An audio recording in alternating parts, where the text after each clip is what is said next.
Amigos, estimados compañeros, estamos en este piloto intentando realizar esta primera entrega de un podcast de lo que quisimos hacer yo creo que hace mucho tiempo. Como le comenté de manera interna, teníamos la intención de juntarnos, conversar, dialogar un poco sobre contenido del entrenamiento, anécdotas y hacer esto una conversación amena dentro de todo, pero también dándole tinte teórico práctico a esta entrega. Así que espero que en la jornada de hoy podamos conversar. Vamos a tener alguna infografía o contenido en los cuales vamos a sacar harto contenido, harto diálogo, de lo cual igual vamos a reflexionar y incentivar el pensamiento crítico. Así que espero que tengan todas las intenciones de participar y de que esto sea continuo en el tiempo. Así que cedo la palabra a cualquiera que quiera hablar, algún comentario inicial, sus inquietudes, sus intenciones sobre esta especie de podcast y piloto que vamos a hacer hoy. A ver, a ver. Dale nomás, dale Nada, nomás. nada, pues ojalá que perdure en el tiempo y que nos divirtamos principalmente, porque si no, no va a andar la cosa. Vamos, vamos.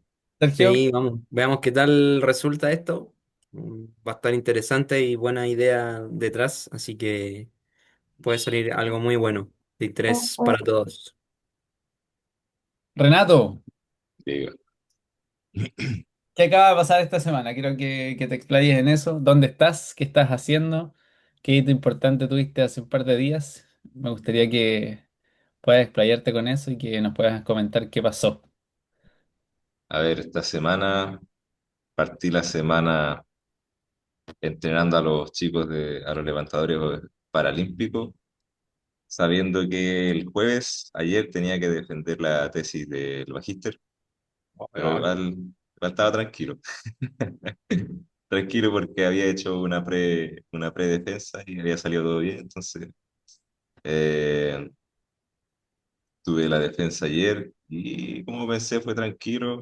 Terminé finalmente el magíster y ya ando más libre ahora, pero ando más preocupado de la competición que vamos a tener ahora en las finales de mes con el equipo paralímpico. Esta semana fue de carga extrema, 100% toda la semana. Fue Es doloroso. lunes y miércoles fue 100, 120, no 100, 110 y 120%. Hoy día fue 85, 95, 100%. Y próxima semana ya hay más Mira, descanso. mira, el tema de la próxima semana, ahora que salió el tema de las cargas de trabajo, como yo le iba a manifestar, era sobre los sistemas o métodos como macro de la planificación. Sabemos que el Sergio está trabajando en fútbol de manera bien fuerte, protocolar y metódica, así que él maneja igual varios métodos en este caso o tipo de periodizaciones. Dentro de ellos están los métodos o sea, las formas de planificar de choque, que implica una alta intensidad durante toda la semana, que viene obviamente de la escuela soviética. Así que yo creo que la próxima semana vamos a tener harto que conversar con eso de las cargas de trabajo a alta intensidad. Así que me gustaría que igual puedas ir más o menos como dialogar sobre tu tesis, así como a grandes rasgos en qué se basó, cuál fue su contenido así como macro. Y bueno, la tesis fue con los mismos levantadores paralímpicos, ellos trabajan solo el press de banca. Entonces la idea era ver qué pasaba cuando hacíamos una fase excéntrica más acelerada o más lenta de lo normal.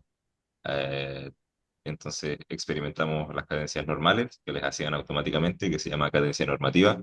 Experimentamos las cadencias más rápidas y las cadencias más lentas, siempre en referencia a su cadencia normativa. Entonces, si el levantador hacía una fase excéntrica de 3 segundos, la más lenta iba a ser 6 segundos, la más rápida iba a ser 2 segundos aproximadamente. Y los resultados fue que en las cargas de 80 y 90% no hubo diferencias entre normativo más rápido y más lento, o sea, teóricamente disminuir o aumentar la velocidad no generó ningún efecto ni positivo ni negativo, pero cuando hacían el 100%, hacerlo más rápido, hacer la bajada más rápido, sí mejoró el rendimiento concéntrico. Y ahí pudimos concluir que puede ser, todo siempre puede ser, no vamos a afirmar nada porque es solo un estudio de una muestra específica de un lugar perdido en Brasil. No podemos decir que todos los levantadores funcionan igual, ni que todos los atletas funcionan igual, ni que todas las personas funcionan igual. Entonces puede ser que las cargas de 80 y 90%, como se trabaja con mucho más volumen que las cargas de 100%, obviamente, 80% podemos hacer hasta 8 repeticiones, 90% podemos hacer hasta 4 repeticiones. Con Mm, 100% solo podemos hacer una repetición. Entonces el volumen de 100% es mucho menor que el volumen de las cargas submáximas. claro. Entonces, podría ser que ese alto volumen de carga submáxima haya mejorado la técnica excéntrica y aquella mejora haya llegado a una especie de optimización de la técnica, de tal forma que cualquier perturbación no fue ni perjudicial ni, ni una mejora para la técnica. O sea, Mm, los perturbamos, pero ellos consiguieron mantener el mismo desempeño por sobre las perturbaciones. Y eso no pasó en la carga de 100%, entonces es más o menos como si ellos estuvieran optimizados en cargas submáximas, pero aún no estuvieran optimizados en cargas máximas. Eso es como a grandes rasgos en la conclusión. Y todo eso basado en el volumen, porque con cargas máximas tiene mucho menos volumen que con cargas submáximas. lógicamente. Básicamente eso. Sergio, ¿qué te parece la muestra de estudio? Bueno, por ahí ¿cómo decirlo sin que se filtre? Eh, no, está bien, sí. Interesante la propuesta. Es otro mundo, otro rubro. Y así están los métodos de entrenamiento. Pues ahora también sería interesante ver si se puede hacer de alguna manera diferente sin tener que exponer necesariamente a tanta magnitud de intensidad a los deportistas, que normalmente les provoca lesiones o está asociado con una carga de entrenamiento que puede llegar a ser lesiva. Entonces, también sería interesante ver si en realidad es posible o quizás no. Eso sería como una perspectiva interesante. No sé Sí, si se han tratado de investigar algo al respecto o sabes si hay algo similar.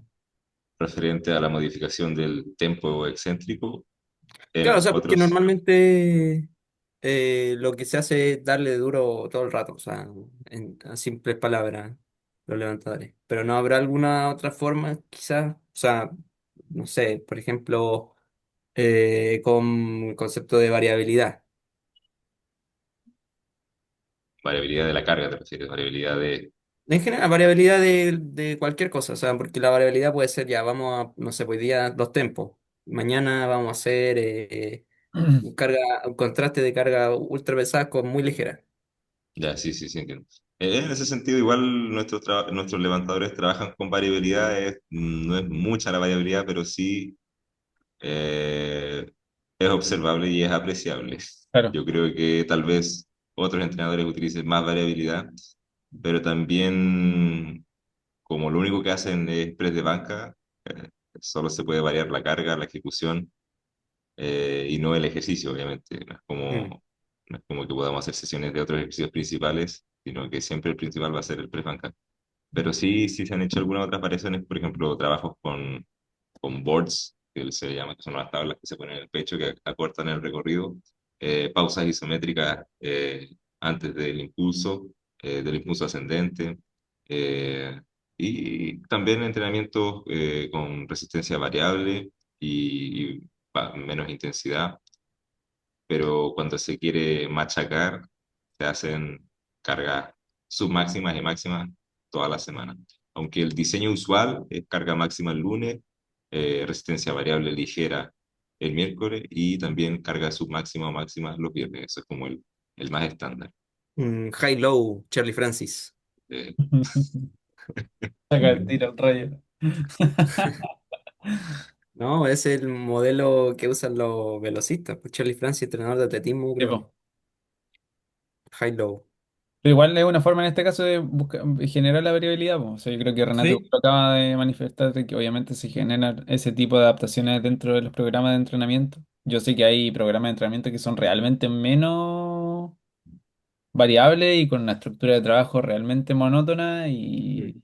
depende igual mucho del contexto, la población, el país, en este caso estamos hablando de Brasil, que puede ser útil como no puede ser útil en otros contextos, así que...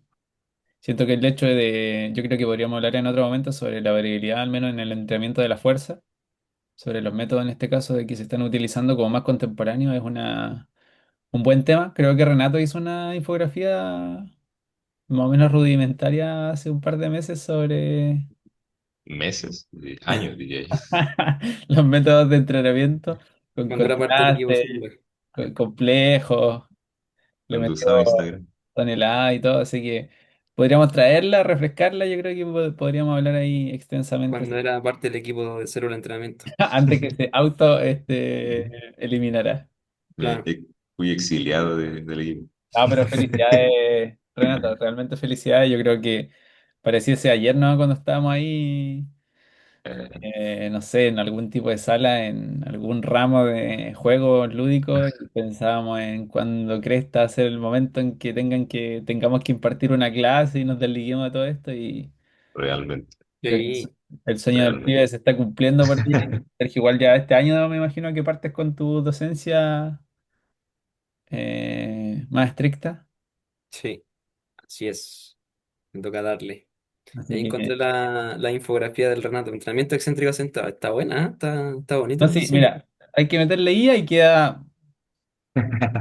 Sí, hay que pedirle ahí, transforma en un, no sé, en algo más moderno. Es que ni siquiera está buena, solo habría que recompartirla. Yo creo que sí. Pero La yo voy a creo que recompartir. ahí le vamos a dar una vuelta más. Así que, Sergio, por tu lado, ¿dónde te encuentras? ¿Qué estás haciendo? Bueno, yo estoy ahora trabajando en INAF y colaborando ahí con un grupo de investigación externo a INAF. Bueno, en INAF estoy a cargo del Laboratorio de Ciencias del Deporte, el nuevecito, que se inauguró en junio de este año, no, del año pasado, perdón, junio, julio. Y bueno, coincidiendo que estaba terminando mi máster de rendimiento deportivo en Barcelona, surgió una propuesta de tomarse ese cargo de Ciencias del Deporte. Entonces, bueno, realmente está bien en pañales el laboratorio y se está trabajando para que realmente sea un centro donde se divulgue ciencia, sobre todo desde el punto de vista del fútbol, considerando que INAF es el Instituto Nacional del Fútbol. Así que ahí hemos estado trabajando. Por ahora hemos estado trabajando los protocolos, o gestionando los programas, etcétera, ordenando la casa, por así decirlo. Mm.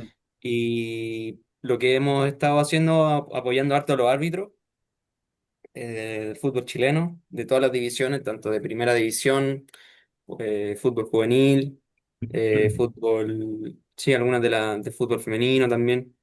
Entonces lo hemos estado apoyando con las evaluaciones y alguna que otra ayuda, asesoría, en caso de que necesiten cualquier cosa. Y ahora también este año comenzamos con una propuesta de investigación del fútbol femenino a nivel de clubes. Entonces también hemos estado ahí apoyando a algunos clubes. Pues ahí tenemos en lista varios que están interesados y el primero que hemos llegado a alguna evaluación y ya de hecho ya la hemos hecho es Cobresal, ahí, fútbol femenino, a nivel juvenil, la 16, la 19. Eso, y bueno, este año también ya comienzo a realizar docencia con un par de horitas en tecnología aplicada al deporte y quizás metodología también de la investigación, pero ahí eso queda por confirmar. Y bueno, siguiendo colaborando ahí a nivel con las selecciones juveniles de Chile tanto masculina, femenina, ese grupo de investigación está bien bueno y hemos estado apoyando desde ya varios años a la selección, que le ha ayudado bastante a nivel de la preparación física, porque ahí tienen para guiar sus entrenamientos y han mejorado muchísimo, o sea, hemos visto la evolución que han tenido desde la sub-20 de hace 2 o 3 años atrás versus la sub-17 y la sub-20 actuales y han tenido un crecimiento muy bueno. Entonces ahí es parte del trabajo, sobre todo del cuerpo técnico de la selección, que lo han hecho súper bien y nosotros aportamos con un granito de arena que es informarles como el estado en el que se encuentran. Claro. Y ahí a ver si se puede contribuir en algo al fútbol nacional. Así que en eso principalmente. ¿Qué tal tú, Benson? ¿En qué te encuentras? Antes que pasemos al nivel personal, te iba a interrumpir porque creo que tu trabajo allá para terminar el máster igual fue en fútbol femenino, ¿cierto? Sí, fue con el primer equipo femenino del Barça. ¿Perfil de actividad era? ¿O era...? No, fue como una investigación, se podría decir innovadora, porque no se había considerado que era cómo influye la integración de los jugadores del equipo filial, que en este caso vendría siendo como el equipo B, que allá en España se da que hay un equipo A y un equipo B, y el equipo B normalmente compite como en la división inferior del primer equipo. Entonces la propuesta era cómo influye integrar a los jugadores del filial en los escenarios de máxima exigencia del primer equipo. O sea, si las jugadoras del primer equipo se ven afectadas cuando se integran las del filial a nivel de variables de carga externa. Ya, Y los resultados eran que sí. ahí va mi pregunta. O sea, si tú tuviste en este caso acceso a los datos, yo creo que debe ser un menos de 1% de las personas que tienen acceso a los datos de GPS, de carga externa, bueno, aunque sea en este caso del fútbol español, en este caso de la rama femenina de Barcelona. Tuviste acceso, viste la métrica, ahora está en este caso en el laboratorio de la INAF. Tiene acceso en este caso, obviamente, de manera inconsciente, yo creo, a comparar, también a contrastar con las métricas que salen en la bibliografía. ¿Cómo encontraste, obviamente, así como una reflexión bien general, de manera individual, así, el fútbol femenino? ¿Y cómo puedes hacer como ese contraste con, obviamente, España, con esos datos que he visto? Obviamente que va a haber una diferencia, me imagino, con la bibliografía, y ya me habías comentado un poco que había algunas mejoras, pero ¿cómo crees que es ese balance? ¿Dónde encontraste en cuanto a las métricas a la jugadora y cuál es el futuro que le espera si es que se sigue trabajando como lo están haciendo ahora? Bueno, yo cuando hice esta investigación en realidad tampoco tuve acceso a todos los datos, sino que nos pasaron un par de sesiones de entrenamiento, eran Ya. como 30 y para el objetivo de estudio me quedé como con 8 o 10, entonces igual fue bien acotada la muestra. Y aparte no eran los mismos días de entrenamiento, entonces cuando uno hace un análisis de carga externa de GPS, esos son, no, o sea, dejan de ser detalle y en realidad es crítico. Entonces, casi bueno, yo no he visto los datos de GPS de las jugadoras de la selección chilena, por ejemplo, o de alguna otra jugadora del fútbol nacional. Entonces, no te podría decir, no, corren más, corren menos. Claro. Pero sí, por ejemplo, sí he podido verla jugar. Pude ver jugar al fútbol femenino del Barça en dos ocasiones. Ujú. eh, que fue una contra el Atlético de Madrid y otra en una semifinal de Champions, Barça-Chelsea. Wow. Y, o sea, y el nivel es absurdo el que tienen. O sea, realmente, imagínate que cuando juegan en la liga tienen que compensar terminando un partido porque la competencia les exige menos que el entrenamiento. No es Entonces, suficiente. imagínate que la competencia no les exija de la misma manera que el entrenamiento. Y eso nos comentaron ahí dentro del Departamento de Ciencias del Deporte del Barça porque tenían que hacerlo. O sea, cuando veían la información post partido de los GPS, habían algunas que quedaban por debajo del umbral mínimo de estímulo y tenían que compensar. O sea, imagínate el nivel que tienen, bueno, el nivel que tienen ellas y el nivel que tiene la competencia también del fútbol femenino en España. O sea, a pesar de que uno piense que España es otro nivel y todo, aún así el fútbol femenino queda al debe en ese sentido. O sea, que haya un club que se diferencie tanto de lo demás, igual te dice algo. O sea, te dice que Totalmente. el fútbol femenino tampoco está tan desarrollado como uno pensaría. Entonces, eh, te deja muchas reflexiones. Por una que se puede hacer bien, o sea, que un club marque tanto la diferencia. Incluso el Barça le ha ganado muchas veces más al Real Madrid en el fútbol femenino, creo, si no me equivoco. Hace poco nomás le ganaron 4-0 de nuevo y vienen así como 4-0, 3-0, 5-0 Barça-Real Madrid. Eh, entonces marca mucho la diferencia dentro de la misma liga. Pero también te deja otra reflexión de que el fútbol femenino, a pesar de que ha estado creciendo, todavía le falta mucho, Claro. mucha inversión, mucha competencia y mucha desigualdad entre unos y otros.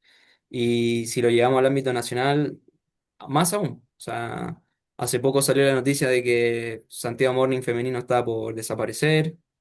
Entonces y después la selección chilena femenina compite contra, no sé, Paraguay, pierde 4-0 y se culpa a la gente de la selección, al staff técnico, pero no, ¿qué pueden hacer ellos si tienen a la chica un par de microciclos y Claro, tienen que hacer magia? Ahí también he parte podido bien. compartir con parte del cuerpo técnico y he visto que hacen un trabajo de 10 con lo que tienen. Y a pesar, claro, de a poquito están teniendo más recursos, pero aún así es muy difícil. Entonces, muchas veces se critica, pero no se tiene en cuenta todos los factores. Pero claro, o sea, el fútbol femenino aquí en Chile igual, siendo realista, estaba muy, muy, muy por debajo de lo que ocurre en otros países. Bien. Bueno, yo creo que deja bastante en este caso de reflexión. Al igual que, por ejemplo, Santiago Morning femenino acá en Puerto Montt, recién en esta temporada se va a jugar en Primera B, el masculino, pero no sé si fue como consecuencia, al menos no salió algo así como una noticia correlacionada, no sé si es consecuencia el hecho de que el masculino haya subido a Primera B desde Segunda División, haya vuelto el femenino, porque desapareció, estuvo como 2 o 3 años Mm. en el cual el femenino no tomó en este caso carrera en el ámbito nacional y volvieron a hacer las pruebas, tuvieron que readaptar en este caso los cuerpos técnicos, etcétera. Entonces, siento que ese tipo de proceso igual obviamente que hace más lento a todos. El nivel obviamente Sí, queda completamente paralizado, las ganancias de 2 años es imposible retomarla así como de lleno, entonces creo que en eso obviamente yo creo que con los años se va a ir mejorando, pero claro, es una brecha cualitativa en el campo que se ve, pero que las personas exigen en base a pensamientos que muchas veces no tienen las dimensiones de todo lo que hay por detrás. Entonces, claro. hay que tomar altura de miras y darle paciencia, no, me imagino yo. Sí, y bueno, o sea, que la gente que tenga que tomar las decisiones también sea la correcta, Mm, o que también estén dispuestos a tomar otro tipo de decisiones, no solamente por el dinero, pero eso yo creo que es lo más difícil, que sí, finalmente el fútbol es un espectáculo y tiene que vender. totalmente. Así que para cerrar este pequeño apartado, por mi parte estoy trabajando en el ámbito amateur del fútbol. Estamos con mi club Severo Cofrea a 2 meses de disputar la final de Chile, que sería la máxima cita a nivel nacional amateur. Como para contextualizar solamente lo que se va a hacer, a nivel amateur solamente ha habido un campeón nacional de la región de los lagos, que está el equipo de el HUT de Dalcahue. El 2016 fue campeón de Chile. Y de ahí en adelante no, y para atrás tampoco obviamente no había habido ningún campeón nacional. Eso implica, el campeonato nacional implica ganar primero todo el campeonato regional, o sea, de toda la Asociación Regional de los Lagos, que son casi, pueden ser 20 equipos, más o menos 20 equipos en los cuales hacen una fase de grupo, luego octavos, cuartos, semifinal. Luego de ese regional se juega un interregional zona sur, que juegan todos los campeones regionales desde la sexta región, me parece mucho, para abajo. Se gana el campeonato interregional y recién ahí uno puede recién ir a la final de Chile. Entonces, es un camino bien largo. De hecho, el campeón, el HUT en este caso, que fue el último, el 2016, fue invitado. O sea, no hizo el camino que está haciendo Severo Cofre hasta el momento. Así que, si es que todo se logra como nosotros esperamos, igual va a ser un hito importante. Una seguidilla, yo creo, de acontecimientos exitosos que igual obviamente vienen acompañados de un proceso. Hay varios jugadores que fueron ex profesionales, entonces eso igual ayuda al hecho de darle cierto contenido de entrenamiento en este caso, que obviamente probablemente no se puede impartir en un contexto simplemente amateur. Pues, obviamente esto es una mezcla entre amateur, profesionales, ex profesionales, algunos en este caso hicieron proyección en algunos equipos, no accedieron a un contrato profesional, pero igual están dentro, entonces es una mezcla entre profesionales y personas que no estuvieron en este caso en el No, profesionalismo, pero tuvieron proyección, así que estamos ya casi 8 semanas de ir a esa cita, así que estamos trabajando ya desde ya buenísimo. para darle Congratulaciones competencia. por ese hito histórico. Todavía queda el último paso, así que con todo nomás, a Sí, confiarse. No, no, hay que seguir trabajando, obviamente. El hecho de tener un equipo de trabajo como ustedes igual hace tomar decisiones, porque obviamente no tenemos todos los días como un equipo profesional para trabajar. Se trabaja 3 días a la semana de 7, entonces uno tiene que ser bien camaleón para tomar decisiones. Uno puede llegar a la sesión de entrenamiento, le presta la cancha 2 horas, uno tiene que mover los materiales muchas veces, en poner los materiales se te van 30 minutos, tiene 60 o 75, a veces con mucha suerte 90 minutos de trabajo neto, en los cuales puedes poner o planificar 3 o 4 tareas de los cuales probablemente un bloque sea el trabajo coadyuvante, y lo otro en este caso tareas que vienen sí o sí de manera intrínseca y directa con el modelo de juego. Entonces intentamos que en esas 4 horitas semanales o hasta 5 horitas semanales intentar poner la tarea óptima de entrenamiento para que después se refleje en este caso en el campo. Así que al menos yo desde afuera, durante todos los partidos, durante las campañas en este caso, siempre he sacado aspectos más positivos que negativos en cuanto a la transferencia del contenido que hay en los entrenamientos con los partidos. Y eso creo que es lo que uno más satisfactorio puede sacar en cuanto al análisis, porque si es que, no sé, no hay una transferencia en este caso de lo que trabajaste con lo que haces en la cancha, igual te da para pensar mucho. Entonces creo que en ese sentido estoy bien satisfecho. Buenísimo, buenísimo, buenísimo. Así que eso, compañeros, quedamos yo creo todos más o menos contextualizados en lo que quiénes somos. Yo creo que falta simplemente mencionar de que todos ingresamos en el 2018 a la misma casa de estudio, la querida Universidad de Santiago. Egresamos el 2022 con pandemia incluida, con estallido social incluido también. Así que no nos bajamos del barco, terminamos. Algunos ahí tomarse un rumbo rápidamente hacia España, otros hacia Brasil. Y ahora estamos acá intentando en este caso darle un pincelazo teórico práctico a un diálogo.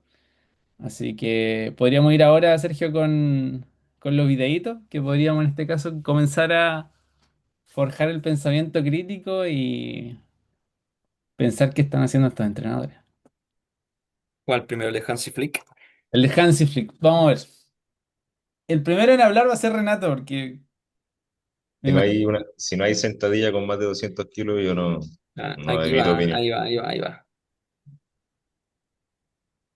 Aquí tenemos una sesión de entrenamiento eh, del Barcelona, ¿no? Sí. Bien mediático su entrenamiento. Obviamente las personas que son fanáticas del fútbol, pero que no están completamente cercanas a los métodos de entrenamiento quizás más contemporáneos, les puede parecer una locura. Eh, pero Renato, ¿qué te parece? ¿Qué crees de esto? Así de primera, parece ridículo. De segunda, después me También. acuerdo que no sé qué es lo que están haciendo. De tercera, pienso que puede tener algún fundamento porque es el Barcelona. Claro. Y de cuarta, me parece que sí, yo no sé si está bien o está mal lo que están haciendo, pero como recién comentábamos sobre la variabilidad de los estímulos, etcétera, creo que no me parecería tan descabellado hacer un entrenamiento un poco más diferente. Lo único es que no sabría darle fundamento a qué es lo que están haciendo, así que si me explican, estaría Vamos agradecido. al segundo video, Sergio Barte. La verdad, yo no soy ningún experto en el Ah, no, concepto pero o sea, bueno, primero que todo habría que ver qué tipo de entrenamiento es. Podría ser, ya, digamos, suponiendo, asumiendo, infiriendo que es de fuerza lo que están haciendo, porque igual se ve en el campo, entonces puede ser muchas cosas, pero ya, asumiendo que es un trabajo de fuerza más contextualizado o específico, por así decirlo, con el objetivo de mayor transferencia. Claro, uno podría decir, pero no, pero es que ¿cómo van a estar entrenando la fuerza? Porque la fuerza se entrena levantando pesado, o haciendo lanzamiento, pliometría, que es el argumento clásico. Pero, pucha, yo que tuve la oportunidad de estudiar con los mismos profesionales que están ahí en el campo, el concepto que tienen es otro, o sea, no, ahí no están entrenando para desarrollar la fuerza, están buscando es, creo yo, aplicar el concepto de variabilidad dentro del entrenamiento y no con un fin de magnitud, sino de variabilidad, para generar otro tipo de adaptación a nivel del sistema corporal, no relacionado a la fuerza. Porque cuando entrenan la fuerza, sí la entrenan como todos dicen que tiene que hacerse, que con sobrecarga alta, con ejercicio balístico. Entonces, esta es solamente una parte de lo que hacen en realidad. Entonces, ahí, por ejemplo, entra el concepto de variabilidad y uno puede decir, ya, pero ¿qué es la variabilidad o para qué sirve?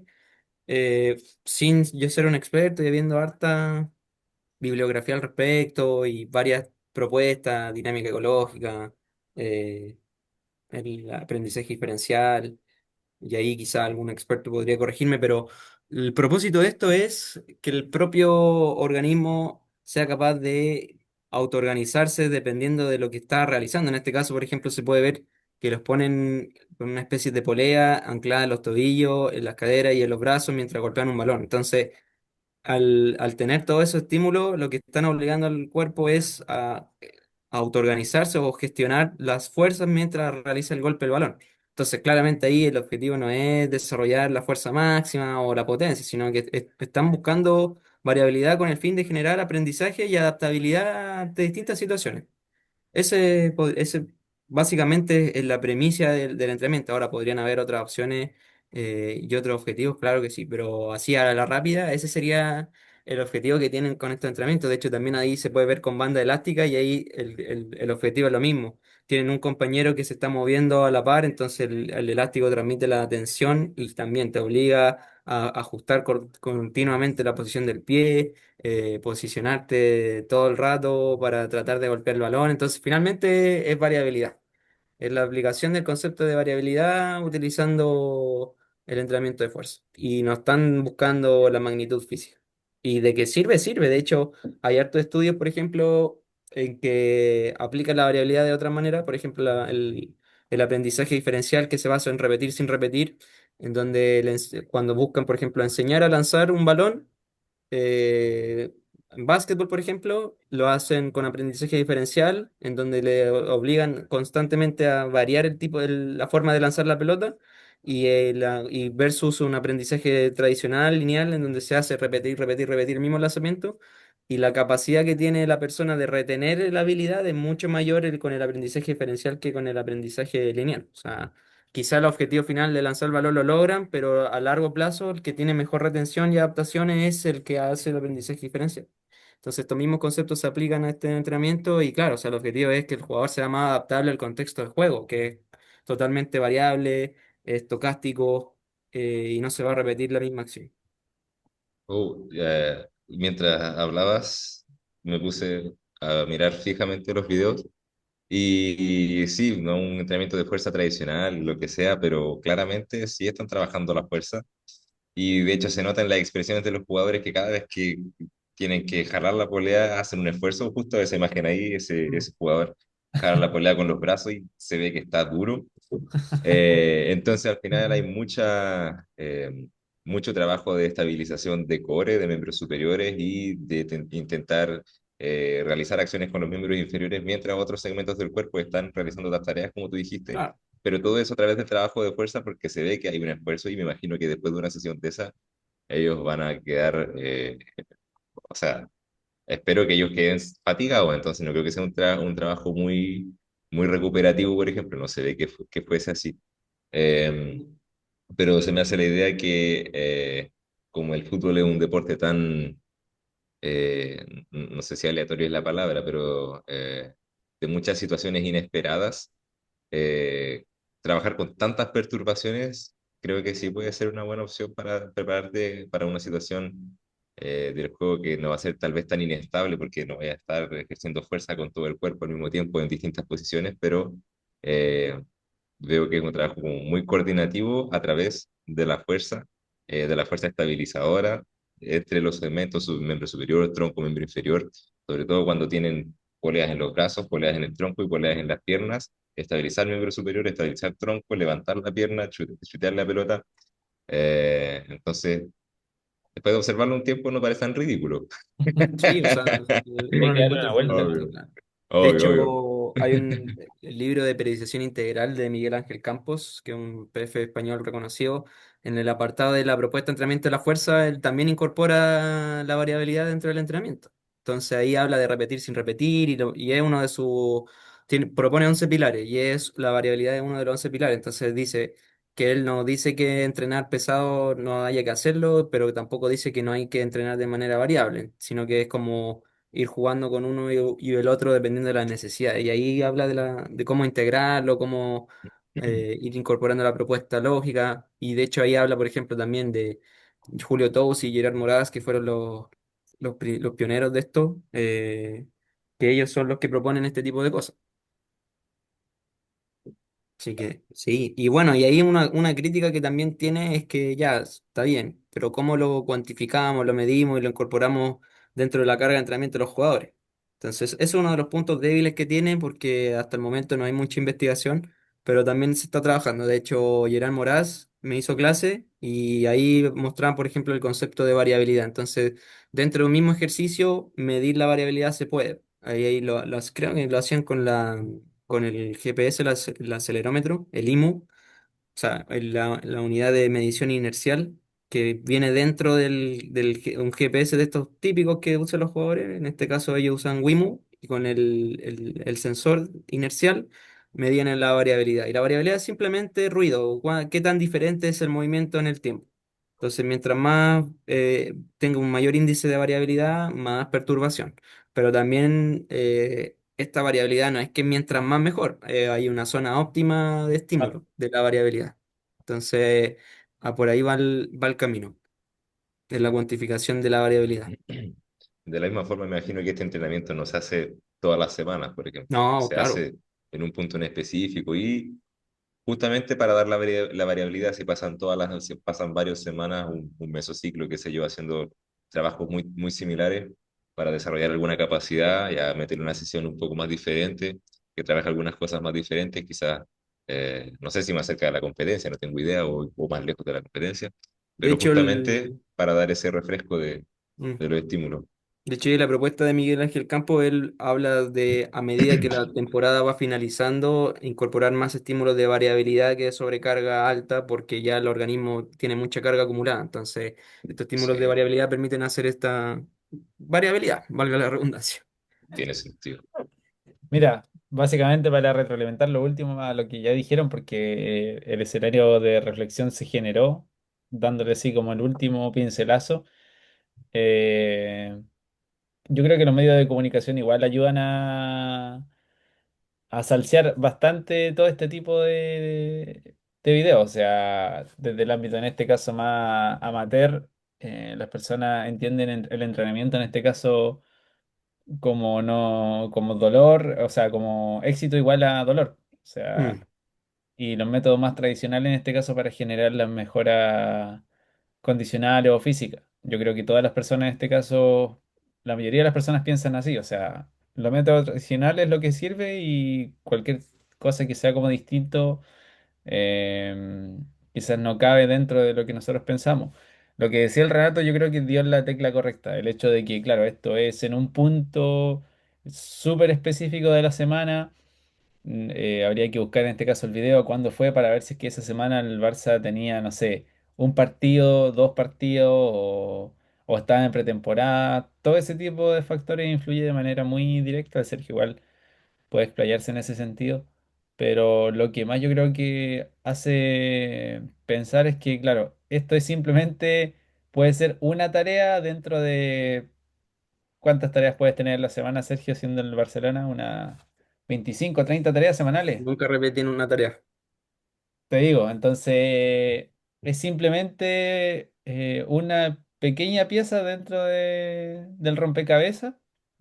Eh, Estamos hablando del Barcelona, de ahí también me parece mucho, Sergio, que allá es como una de las cunas en las cuales se trabajaron con las poleas.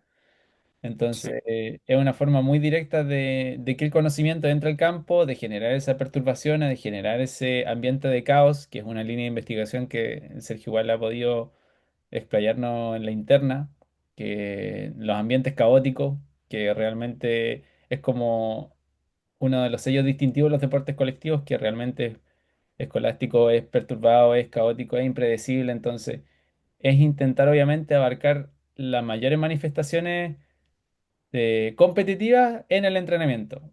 Y como dice el Sergio, ¿se levanta pesado? Sí, yo creo que no, el Sergio tiene toda la evidencia que se levanta pesado, que hacen velocidad, que hacen sprint, que los sprints son lineales, que son curvos, que hacen duelos, que hacen tarea de rondo, etcétera. O sea, yo creo que ya lo hemos dicho todo en base a esto y creo que lo preciso es generar este escenario de reflexión, pues de que hay una toma de decisiones eh, gigante como para llegar a simplemente esto que es simplemente un extracto de los métodos de entrenamiento, en este caso que tiene el DT Sí, Hansi Flick. totalmente, Además, totalmente. además, como dijiste, lo de la media, lo de redes sociales y tal, la idea es generar, no sé si la idea obviamente la idea del Barcelona no es generar un revuelo con lo que están Totalmente. haciendo, pero si sale un video de eso en la red social, va a haber gente que lo va a ver y lo va a entender, va a haber gente que lo va a ver y lo va a encontrar genial, va a haber gente que lo va a ver y lo va a encontrar ridículo de primera, como lo hice yo. Eh, pero en realidad, como tú dijiste, ya hacen todo lo que tienen que hacer y hacen otras cosas, además, como esta, que puede que no tengan que hacerlas, pero las hacen igual, y puede que ese sea el diferencial, no lo sabemos. Claro. Hasta que salga un fardo de literatura contundente sobre ese tipo de entrenamiento, no vamos a ver si realmente funciona o no. Y tal vez aún así nunca lleguemos a la respuesta definitiva, porque respuestas definitivas van a ser difíciles de encontrar. Pero siendo el Barcelona el equipo que es, imagino que eh, no es cualquier cosa, ¿no? Entonces, primero, como dijiste, cuestionarse un poco antes de criticarlo también. Pero, Sergio, Totalmente. para cerrar Dime. este apartado, ¿podrías como explicarnos así como superficialmente el esquema que sacamos del libro de Cirulo? Que obviamente Ya. ahí abarca todas las dimensiones que Voy puede tener a... el ser humano a la hora del entrenamiento. Vamos a buscarlo. Y que igual puedas en este caso explicarnos sobre cuál era en este caso la forma que tenían allá de entender el entrenamiento, completamente distinto probablemente a lo que tenga en este caso el contexto nacional, y que yo creo que de a poco se van interiorizando métodos de entrenamiento que tienen que ver con esa línea. ¿Se ve? ¿Se ve o no se ve? Sí. ¿Sí? Dale doble clic nomás para que quede la imagen solita, a ver. Sí, está en grande. Pero no muy bien. Ahí dale A ahí, ver, ahí con. vamos a ver con si lo puedo abrir con esto. Ya, ¿Mejor? ahí está. Mejor. Ahí se lee un poco mejor.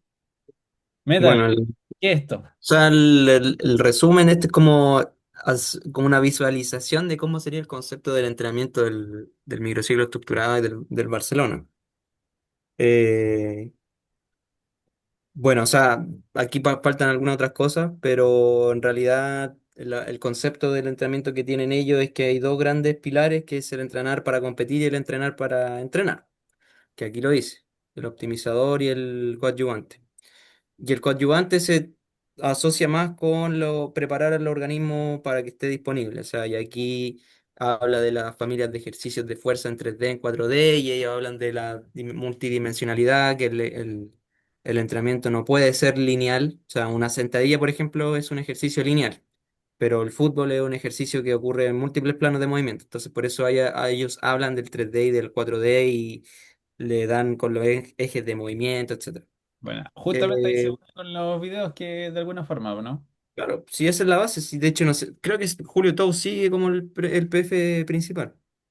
Entonces, bueno, ellos caracterizan los entrenamientos en niveles, siendo el nivel cero lo menos similar al gesto deportivo y el nivel 3 el nivel, bueno, aquí salen dos, pero creo que hay hasta cinco, sí, acá está.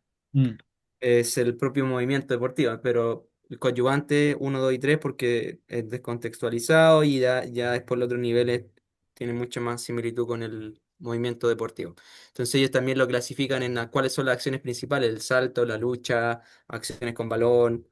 Probablemente hay varios lo han escuchado así, pero eso es como la organización que tiene. O sea, en general es de lo general a lo específico, hay que trabajar con múltiples planos de movimiento y no todo es una sentadilla. Entonces, eso es como la gran base. Y bueno, también cuando hablamos ya del trabajo que hacen en campo, ellos usan las situaciones simuladoras preferenciales, la SSP, que en realidad es justamente las tareas de entrenamiento. Generales, dirigida, especial y competitiva. Ahí puede que haya alguna que otra, por ejemplo, general, genérica. Pero finalmente termina siendo lo mismo. Entonces, Mm. yo me quedo en esa división que la propone Antonio Sánchez, si no me equivoco, de Fútbol Entre Profes. General, genérica, dirigida, o sea, general, dirigida, especial y competitiva.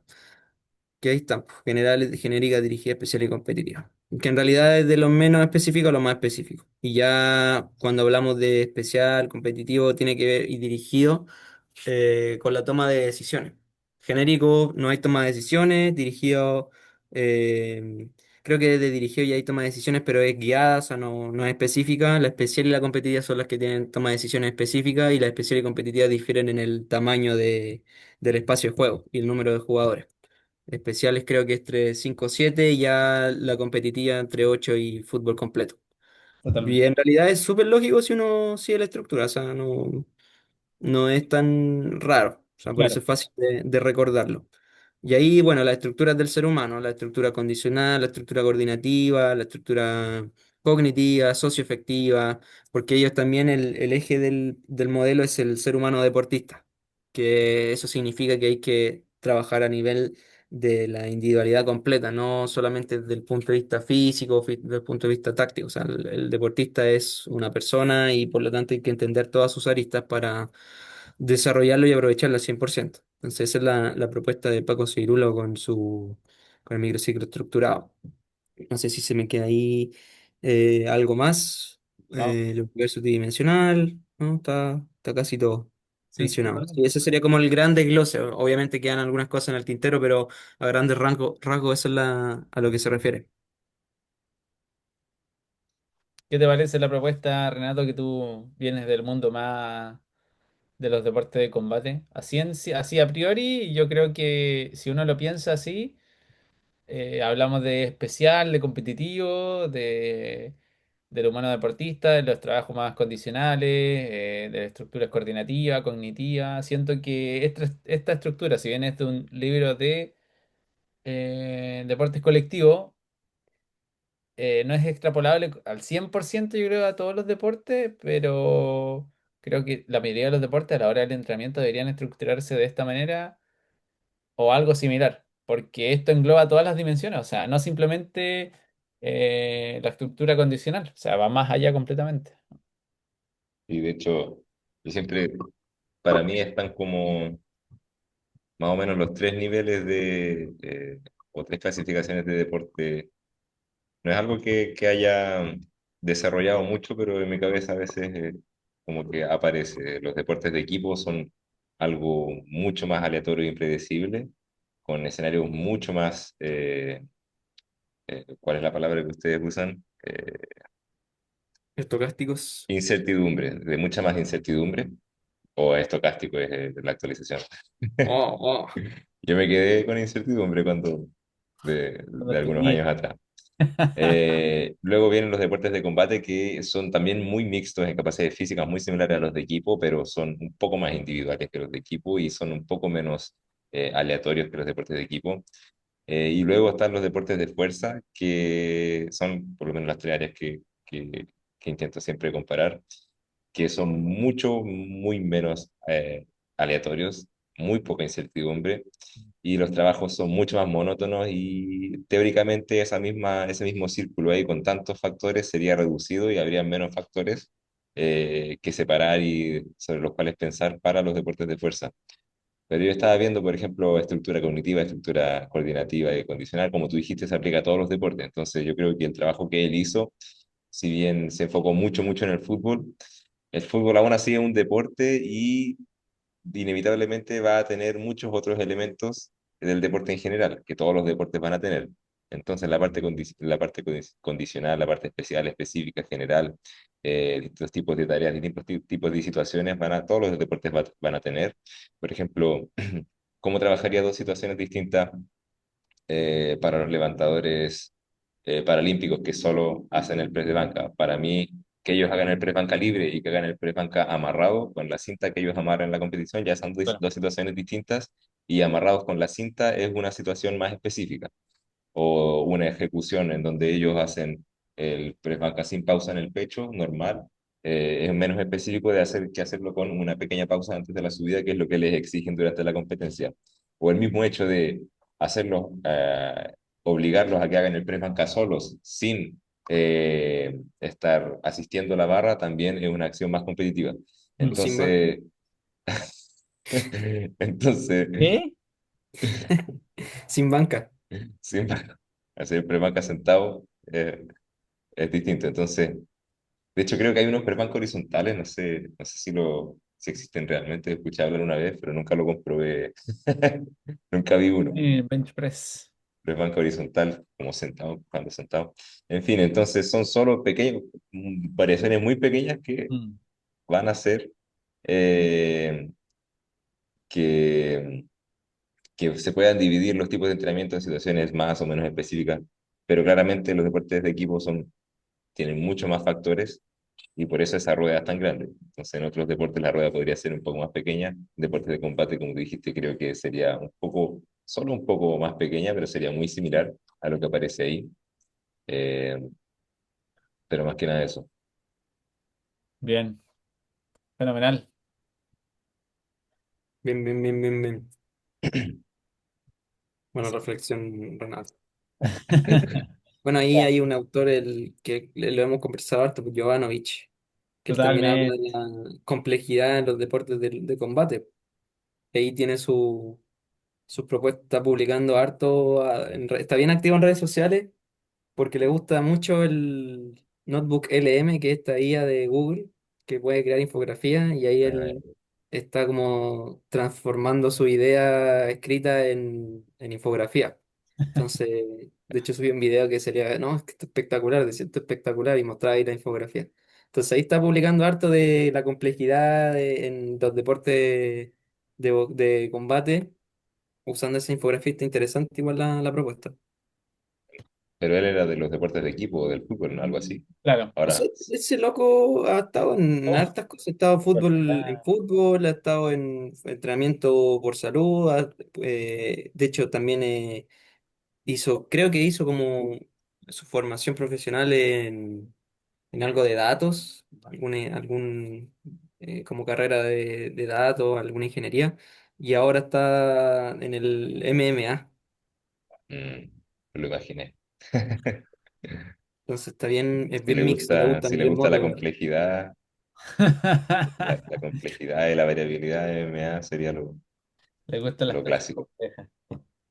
y le gusta andar en moto. ¿Real? Aquí está Physical Prep. Physical Prep. Preparador físico, ¿ah? Qué buen nombre, ¿eh? Otro día podríamos hablar extensamente sobre los volúmenes uno y 2 del manual del entrenamiento de la fuerza de Mr.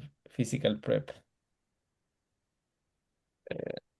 Lo, encuentro que los deportes de combate es como un nicho que tiene muy explotable tanto cuanto los deportes de equipo. Obviamente los deportes de equipo son mucho más populares y tal, pero últimamente los deportes de combate han estado creciendo harto y la complejidad que tienen es bien interesante, sobre todo en la parte física, para, para quien es preparador físico.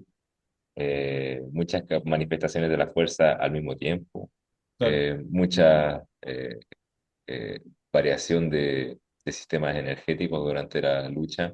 La parte táctica también es súper interesante. Como mencioné, yo creo que tiene un poco menos de incertidumbre que los deportes de equipo, pero aún así tiene un componente cognitivo muy alto, Mm, porque se trabaja mucho con presión y con el hecho del peligro, de sentir miedo, claro. adrenalina y todas esas cosas, y eso afecta mucho la parte cognitiva. Entonces, de alguna forma uno se prepara o se desensibiliza, no sé, ante esas situaciones de peligro o de tensión y lograr tomar decisiones bajo esa presión igual es interesante. Al final es agarrarse a combo agarrarse a combo, a hacerse llave, pero creo que últimamente han avanzado mucho en lo que es la parte física. Cada vez los luchadores demuestran más eh, proficiencia física, muy rápidos, muy veloces, muy potentes, y así se pone cada vez más entretenido ver las peleas. Potencia rápida, nada más de 100. Eh, Ya, pero Nada, que la potencia. no entenderé Son, eso. son fanas. Mucha potencia rápida, solamente nada más de 100. Ya otro día vamos a explicar esa talla, pero ahora lo vamos a dejar ahí. Así que eso, pues, compañeros. Creo que yo creo, o sea, perdón, yo creo ya cerrando la plática de hoy. Hicimos una presentación en primera instancia, contextualizamos obviamente nuestros trabajos, nuestras actualidades profesionales. Eh, Reflexionamos también un poquito sobre el material que sale muchas veces en redes sociales. El Sergio ahí obviamente nos explicó sobre la perspectiva que tuvo de manera presencial allá en Barcelona con profesionales que tuvieron la capacidad de escribir o indagar en muchas teorías o contenidos que tenían que ver con este esquema del humano deportista. Así que ahora queda dejar invitado a los oyentes para la próxima semana, que tenemos modelos de entrenamiento.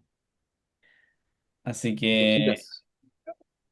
el Renato hizo una compilación bien ¿Qué potente se cree el Renato? en los modelos de entrenamiento. Eh, el Sergio, obviamente, tanto como mi persona, como estamos trabajando de manera más directa con el fútbol y deportes colectivos, tenemos ciertos conocimientos sobre cómo se lleva a cabo en los deportes de conjunto. Así que va a ser un choque de mundos bien interesante.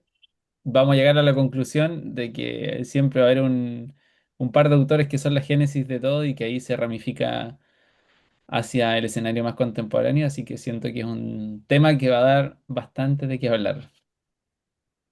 Estimado, Así Matveyev, es. Verkhoshansky, sí, por allá. Bondarchuk. Bondarchuk. Mi profe la raya con Bondarchuk siempre sale con la transferencia de Bondarchuk, sale por ahí. Ahí va. Así que, claro, Sentadillas, saltito. tenemos para la próxima semana modelos de entrenamiento. Vamos a traer la infografía que hizo nuestro compañero, bueno, parte del material de PowerPoint que hizo nuestro compañero Renato. Eh, Vamos a hacer una compilación de otro esquema, otras infografías igual de modelos de entrenamiento en deportes de conjunto. Y cómo finalmente la toma de decisiones nuevamente.